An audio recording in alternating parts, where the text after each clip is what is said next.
Okay, I'm Dan, and I'm going to do a little video here on how to get the window put in the door of my 54 F100.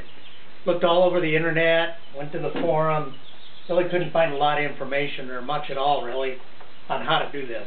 Now, I'm no expert, I've never done this much, but a little help's got to be better than nothing at all. So, this is the intro. There's going to be maybe 4 or 5 different sections because YouTube will only take a short video and I don't want to bore you with a great big long one. And it's going to take a little while to get through this. So, let's see.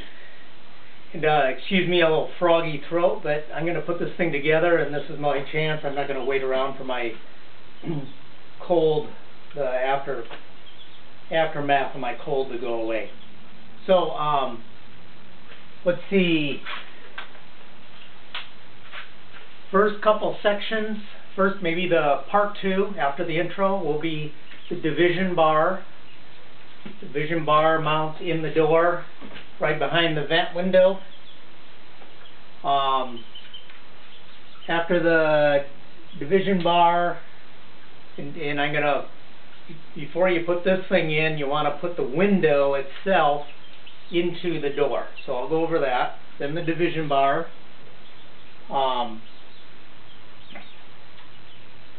And then, let's see,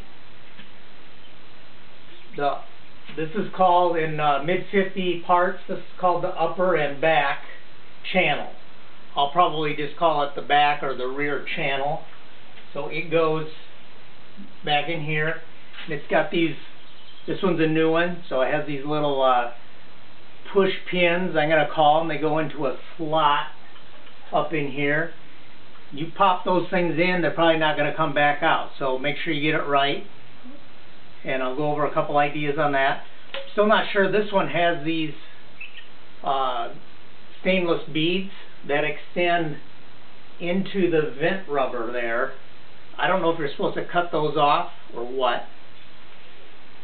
And then, after this is in, you put in they're called Anti-Rattle Errs or felts.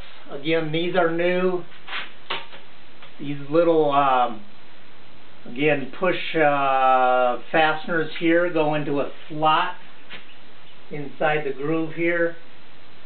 Once those go in, they're probably not going to come out without scraping the paint up like crazy. And I'll talk about this a little bit. When these go in there, I'm not sure at the back end, these little tabs here are supposed to go inside or between the bead and this back channel or rear channel. I'm not sure which way they go. On the passenger side, I put them on the outside.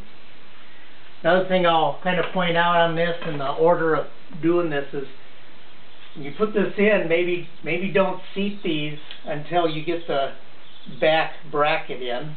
In case you're wondering, this is the left side. I put this one in the passenger side, then had to take it out. So, looking at the back of the bracket, this lower goes in vertically like that.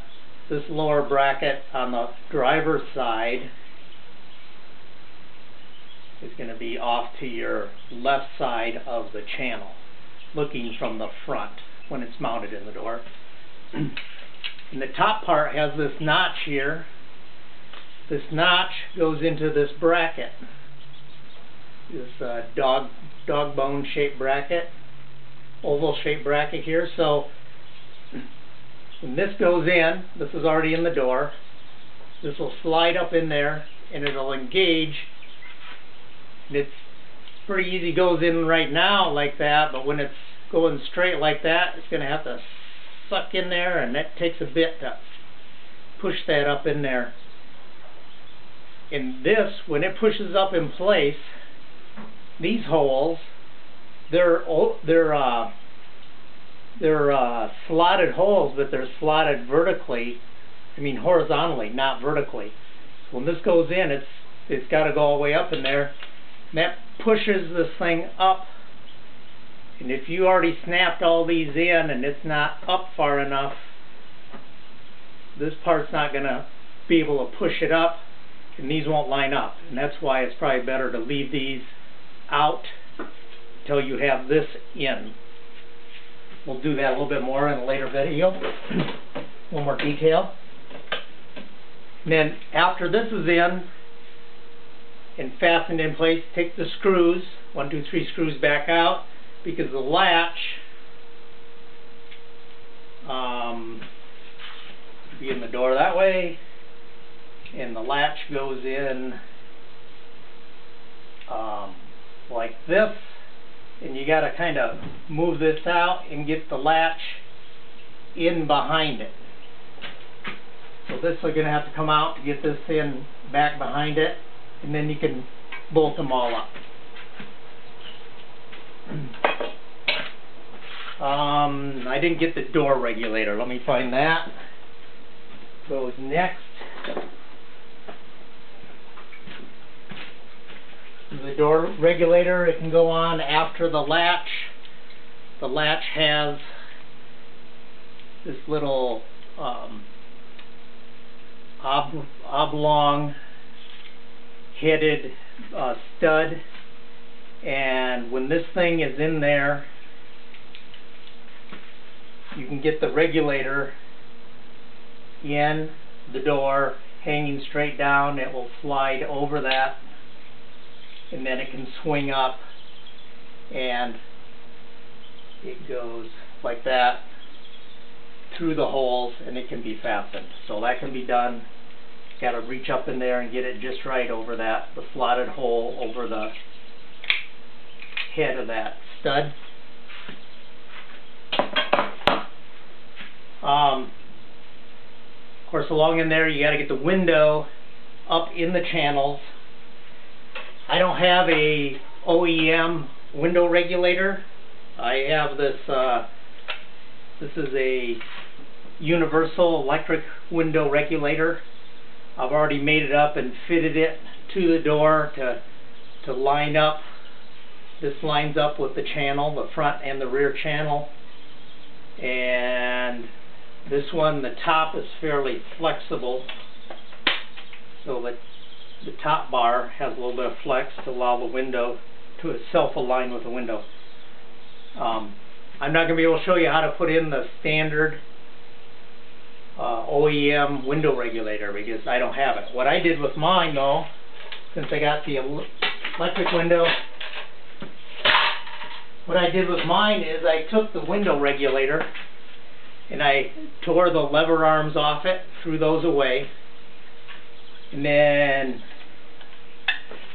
I modified mine to have a lever arm in here, a couple springs to keep that in the middle, and then it flips a switch. It's a double pull, double throw momentary switch, and when it goes to one side, it stops. The lever arm stops against the side here, so I don't put too much stress on that switch.